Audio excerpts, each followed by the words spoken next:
ஆடியில் அதிரடி ஆஃபர் 5 முதல் 50% வரை தள்ளுபடி விற்பனை. நம்ம ராயல் பர்னிச்சர்ஸ், நாகர்கோவிலில். அனைத்து பர்னிச்சர்களும் எங்களது சொந்த தயாரிப்பில். மக்கள் நீதி மய்யம் தலைவர் கமல்ஹாசனுக்கு கொலை மிரட்டல் விடுத்த துணை நடிகர் ரவிச்சந்திரன் மீது நடவடிக்கை எடுக்குமாறு காவல் நிலையத்தில் புகார் அளிக்கப்பட்டுள்ளது.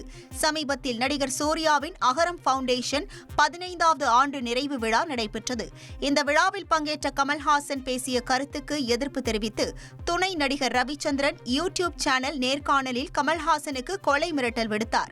இதனையடுத்து மக்கள் நீதி மய்யத்தின் மாநில துணைத் தலைவர் மௌரியா மற்றும் இளைஞர் அணி மாநில செயலாளர் கவிஞர் ஸ்நேகன் ஆகியோர் ரவிச்சந்திரன் மீது நடவடிக்கை எடுக்குமாறு காவல் நிலையத்தில் புகார் அளித்தனர்.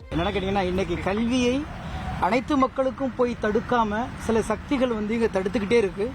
அந்த சங்கிலியை, அந்த தடுக்கும் சங்கிலியை உடைப்பதற்கு கல்வி மட்டும்தான் உலகின் மிகச்சிறந்த ஆயுதம் என்பதை அழுத்தம் திருத்தமாக சொன்னார். கல்வியை கத்துக்கோங்க, அனைத்து தரப்பு மக்களுக்கும் கல்வி போய் சேரணும், அதனால ஒரு மிகப்பெரிய விழிப்புணர்வை ஏற்படுத்த முடியும்னு சொன்னார். அந்த மொழியிலேயே அவங்க வெளிப்படுத்தியிருந்தால் இது ஒரு பெரிய விவாதமாக வந்திருக்க போதில்லை. ஆனால் அதை குறித்து பதிவு பண்ணுறது தவறில்லை. ஆனால் கொலை விடுவதும் உயிருக்கு அச்சுறுத்தல் போனதும் ஒரு அகம்பாவத்தோட உச்சத்துக்கு போய் எங்களை என்ன செய்ய முடியுங்கிற அந்த ஆதங்கத்தோட பேசியிருப்பது தான் இன்றைக்கு மக்கள் நீதி மைய தொண்டர்களை மிகப்பெரிய ஒரு கொந்தளிப்புக்கு ஏற்படுத்தியிருக்கிறது. அது முறைப்படி சட்டப்படி அணுகணும் அப்படிங்கிறதுனால நாங்கள் இன்னைக்கு கமிஷனரை சந்திச்சிருக்கோம். நன்றி.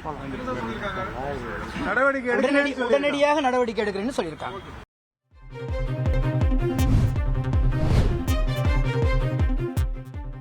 நகர தூய்மை பணியை தனியாருக்கு கொடுக்க வேண்டிய அவசியம் என்ன என நாம் தமிழர் கட்சியின் தலைமை ஒருங்கிணைப்பாளர் சீமான் கேள்வி எழுப்பினார். தூய்மை பணியை தனியார் மயமாக்குவதை கண்டித்தும் பணி நிரந்தரம் செய்யக்கோரியும் நாம் தமிழர் கட்சியின் தொழிற்சங்க பேரவை நடத்தும் கண்டன ஆர்ப்பாட்டத்தில் சீமான் கலந்து கொண்டார்.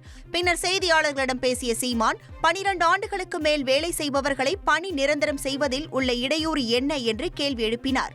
நம்முடைய இந்த தூய்மை பணியாளர்களை தனியார்கிட்ட ஒப்படைக்க, இந்த நகரத்தை சுத்தமாக்குகிற பணியை தனியாருக்கு கொடுக்க வேண்டிய அவசியம் ஏன் வருது? அதுதான் கேள்வி. இவங்க இப்போ 23,000 கொடுத்தானா அவன் 16,000 வாங்குறான், வேலைக்கு வாங்குறான். தனியார் எப்படி செய்யும்?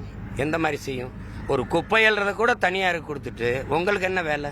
நம்ம மூக்க பிடிச்சிட்டு போடுற குப்பைகளை அவங்க மூலிகை எடுத்து சுத்தம் செய்யறாங்க.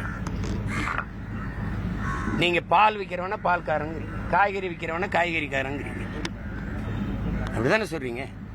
அப்ப குப்பையை போடுறவனையில குப்பைக்காரன்னு சொல்லணும். அதை அள்ளி எடுத்து சுத்தம் பண்றவனே நீங்க குப்பைக்காரங்கிறீங்க.